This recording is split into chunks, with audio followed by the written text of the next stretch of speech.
Bank Nifty थोड़ा सा और अगर कॉन्फिडेंस हो जाए 200 डे मूविंग एवरेज के ऊपर भी और आज भी देखिए डिप आपको बैंक निफ्टी ने दी ठीक ठाक और वहाँ से सुबह ही दे रहा मार्केट आपको एक डिप और उसके बाद वहाँ से करीब करीब 200-250 पॉइंट का मूव आ गया।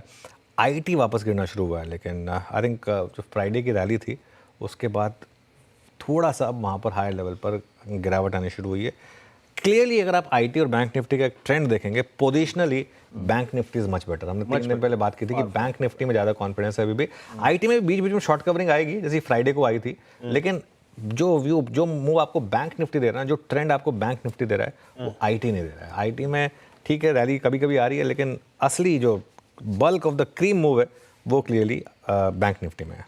अच्छा मुझे एक प्रश्न करते हैं, थोड़ा सा देर के लिए ट्रेड्स को हटाते हैं। जैसे बहुत अच्छा मूव आया निफ्टी पे, करीब 1500 पॉइंट का मूव हो गया। कोई कह रहा है कि ये शॉर्ट कवरिंग रैली है, फिर कोलैप्स मार्केट होगा, बट इस बीच में इन्वेस्टर्स को क्या करना चाहिए? वो जो अच्छा। जैसे पीएसयूज में काफ़ी वो ट्रैप हैं, क्या इस प्राइस को एटलीस्ट थोड़ा सा अपने आप को एवरेज आउट करने के लिए करना चाहिए अगर आपके पास लिक्विडिटी है तो, whether it's I mean under stocks या फिर आपके ईटीएफ्स या फिर इवन आपके म्यूचुअल फंड्स? नहीं देखिए म्यूचुअल फंड में तो खैर मेरा व्यू यही है कि आप बने रहें, कोई दिक्कत ही नहीं है म्यूचुअल फंड में तो। और अगर आपने अब तक नहीं बेचा तो अब क्यों बेचेंगे आप? पीएसयूज में मैं कहूँगा कि अगर आपने अब तक नहीं बेचे तो अब मत बेचें पीएसयूज, खासतौर से डिफेंस, रेलवेज, पीएसयू बैंक्स। अगर अब तक नहीं, गैस, ऑयल मार्केटिंग कंपनीज, बहुत पेन देखा आपने, अब तक नहीं बेचे तो अब मत बेचिए। लेकिन थोड़ा उसको एक्सटेंड करूँगा, जो थोड़े से फैंसी स्टॉक्स थे जिनमें आप अगर फंसे होंगे, अब मैं नाम नहीं ले रहा लेकिन उनमें से ज़्यादातर ना पिछले साल के आईपीओस थे, वो फैंसी स्टॉक्स, उनमें अगर आप फंसे हैं तो वो इस रैली में निकलिए आप, क्योंकि अब ये उनमें वो आपके पुराने हाई नहीं आने वाले हैं। काफ़ी स्टॉक्स में पुराने हाई नहीं आने वाले हैं, उनमें आपको थोड़ा लॉस पे ही निकलना पड़ेगा।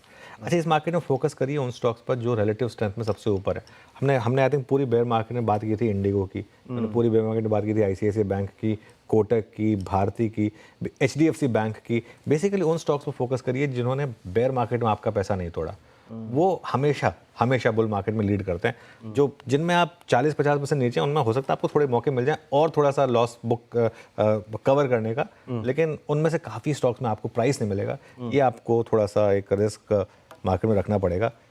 थोड़ा आईटी की वजह से निफ्टी थोड़ा सा दिक्कत में आ रहा है लेकिन बैंक निफ्टी अभी भी स्ट्रांग है।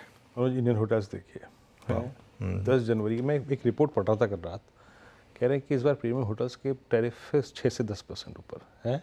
लग रहा है समर आपका जो हॉलीडे है वो स्ट्रांग गुजरेगा है?